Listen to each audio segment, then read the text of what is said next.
Raj news నేను శివాని. తెలంగాణ తల్లి విగ్రహం రూపం మార్చడం మూర్ఖత్వమని గులాబీ బాస్ వ్యాఖ్యానించారు. ప్రభుత్వాలు చేయాల్సిన పనులు ఇవేనా అంటూ ప్రశ్నించారు. మార్పులు చేసుకుంటూ పోతే ఎలా అని ప్రశ్నించారు. సోమవారం నుంచి అసెంబ్లీ సమావేశాలు ప్రారంభం కానున్న నేపథ్యంలో పార్టీ ఎమ్మెల్యేలు ఎమ్మెల్సీలతో కేసీఆర్ సమావేశమయ్యారు. ప్రభుత్వ సమస్యల పరిష్కారంపై దృష్టి సారించాలని బీఆర్ఎస్ ఎమ్మెల్యేలు ఎమ్మెల్సీలు సమావేశాలకు రావాలన్నారు. అంశాల వారీగా ప్రభుత్వాన్ని నిలదీయాలన్నారు. రైతు బంధు తెచ్చిన ఉద్దేశం ప్రయోజనాలు వివరించాలని, ఉద్యమంలో తెలంగాణ తల్లి అందించిన స్ఫూర్తిని వివరించాలన్నారు. అలాగే రాష్ట్ర ప్రభుత్వం అన్ని రంగాల్లో విఫలమైందన్న కేసీఆర్ మూసీ హైడ్రా విషయంలో ప్రభుత్వ వైఖరి, గురుకులాలు విద్యారంగంలో వైఫల్యాలను ఎండకట్టాలన్నారు.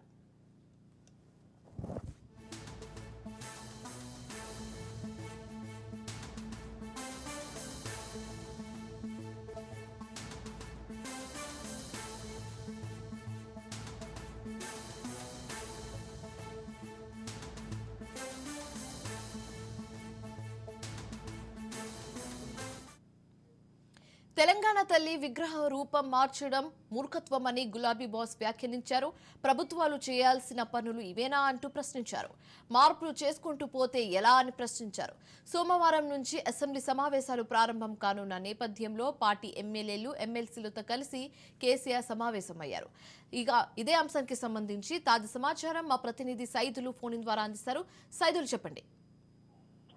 ఈరోజు ఎర్రవల్లి వ్యవసాయ క్షేత్రంలో బీఆర్ఎస్ఎల్పీ సమావేశం కేసీఆర్ అధ్యక్షతన కొనసాగింది. దాదాపుగా 3 గంటల పాటు ఇటు ఎమ్మెల్యేలతోటి ఎమ్మెల్సీలతోటి కేసీఆర్ భేటీ కావడం జరిగింది. ప్రధానంగా అన్ని అంశాలు అంటే కాంగ్రెస్ పార్టీ ఏడాది పాలన, ప్రజా యువోత్సవాల పాలన, దాంతో పాటు ఇచ్చిన హామీలు కానీ గ్యారెంటీలు కానీ ప్రభుత్వం అవలంబిస్తున్న తీరు పట్ల కూడా ఈ మొత్తం మీద ఓవరాల్ గా దాదాపుగా ఎమ్మెల్యేలతోటి ఎమ్మెల్సీలతోటి కేసీఆర్ 3 గంటల పాటు ఎర్రవల్లి వ్యవసాయ క్షేత్రంలో బీఆర్ఎస్ఎల్పీ సమావేశం కొనసాగింది. అయితే ముఖ్యంగా తెలంగాణ తల్లి విగ్రహం రూపం మార్చడం మూర్ఖత్వం అని చెప్పేసి కేసీఆర్ వ్యాఖ్యానిస్తున్నట్టుగా కూడా మనకు తెలుస్తుంది. ప్రభుత్వాలు చేయాల్సిన పనులు ఇవేనా అంటూ ప్రశ్నిస్తున్నారు. ఆయన మార్పులు చేసుకుంటూ పోతే ఎలా అని చెప్పేసి ఆయన ప్రశ్నిస్తున్నారు. సోమవారం నుంచి అసెంబ్లీ సమావేశాలు ప్రారంభం కానున్న నేపథ్యంలో ఎర్రవల్లిలోని వ్యవసాయ క్షేత్రంలో పార్టీ ఎమ్మెల్యేలు ఎమ్మెల్యేలతోటి ఆయన భేటీ అయ్యి ఈ వ్యాఖ్యలు చేసినట్టుగా కూడా తెలుస్తుంది. ప్రభుత్వ సమస్యల పరిష్కారంపై దృష్టి సారించాలని, కాకపోతే ఇలాంటి మార్పులు చేర్పులు చేసుకుంటూ పోతే ఎలా అని చెప్పేసి కూడా ఆయన ఎమ్మెల్యేలతోటి ఎమ్మెల్సీలతోటి చర్చించడం కూడా మనకైతే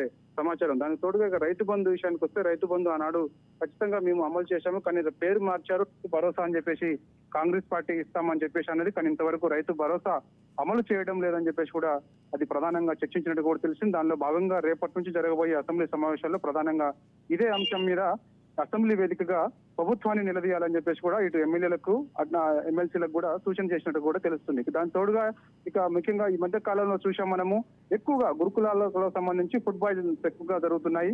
సో దీనిపైన కూడా ఇప్పటికే ఒక కమిటీ అంటే బీఆర్ఎస్ పార్టీ ఆధ్వర్యంలో ఒక కమిటీ ఏర్పాటు చేయడం జరిగింది. అదే గతంలో ఎవరైతే గురుకుల సెక్రటరీగా పనిచేశారో ఆర్ఎస్ ప్రవీణ్ కుమార్ ఆధ్వర్యంలో ఒక కమిటీ ఏర్పడి దాదాపుగా 9 రోజుల పాటు రాష్ట్ర వ్యాప్తంగా అన్ని గురుకులాలలో క్షేత్రస్థాయిలో పరిశీలించిన తర్వాత ఒక నివేదికను సిద్ధం చేసి ఈ రోజు ఎర్రవల్లిలోని వ్యవసాయ క్షేత్రంలో కేసీఆర్ కు అందజేయడం జరిగింది. సో ఆ నివేదికలో అనేక అంశాలు కేసీఆర్ దృష్టికి తీసుకొచ్చినట్టు కూడా తెలుస్తుంది. ఖచ్చితంగా గురుకులాలను కాపాడుకోవాల్సిన బాధ్యత ఇటు ప్రభుత్వం పైన ఉన్నది. ఖచ్చితంగా గురుకులాలను నిర్వీర్యం చేయాలని చెప్పేసి ఈ ప్రభుత్వం కుట్ర చేస్తుంది. దానిలో భాగంగా విద్యార్థులకు నాణ్యమైన భోజనం అందించడం లేదు, అందుకే ఫుడ్ పాయిజన్స్ ఎక్కువగా జరుగుతున్నాయని చెప్పేసి కూడా బీఆర్ఎస్ పార్టీ అదేవిధంగా కేసీఆర్ కూడా ఈ అంశం పైన చర్చించినట్టు కూడా తెలుస్తుంది. రేపు జరగబోయే అసెంబ్లీలో ఈ 2 అంశాలను ప్రధానంగా రైతు భరోసా కానీ రైతు రుణమాఫీ కానీ ఇది అదేవిధంగా గురుకులాల్లో జరుగుతున్నటువంటి విద్యార్థుల ఫుడ్ పాయిజన్ సంబంధించినటువంటి వాటిపైన కూడా ఖచ్చితంగా ప్రభుత్వాన్ని నిలదీయాలని చెప్పేసి కూడా చర్చకొచ్చినట్టుగా కూడా తెలుస్తుంది. ఇక ఏడాది పాలన పూర్తి చేసుకున్న సందర్భంగా అన్ని వర్గాల నుంచి ప్రజలు కాంగ్రెస్ పార్టీ పైన తీవ్ర వ్యతిరేకత ఉన్నది కాబట్టి ఖచ్చితంగా రానున్న రోజులు బీఆర్ఎస్ పార్టీవే. సో ప్రజలు మళ్ళీ తిరిగి బీఆర్ఎస్ పార్టీని ఆదరిస్తారు. అధైర్యపడాల్సిన అవసరం ఎవరూ లేదు. పార్టీ మారిన ఎమ్మెల్యేల గురించి పట్టించుకోవాల్సిన అవసరం అసలే లేదు.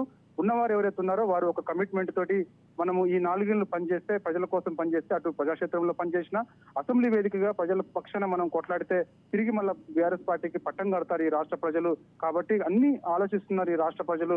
సో గతంలో ఇచ్చిన హామీలు అన్ని కూడా బూటకం అని చెప్పేసి కూడా ప్రజలకు అర్థమైపోయింది.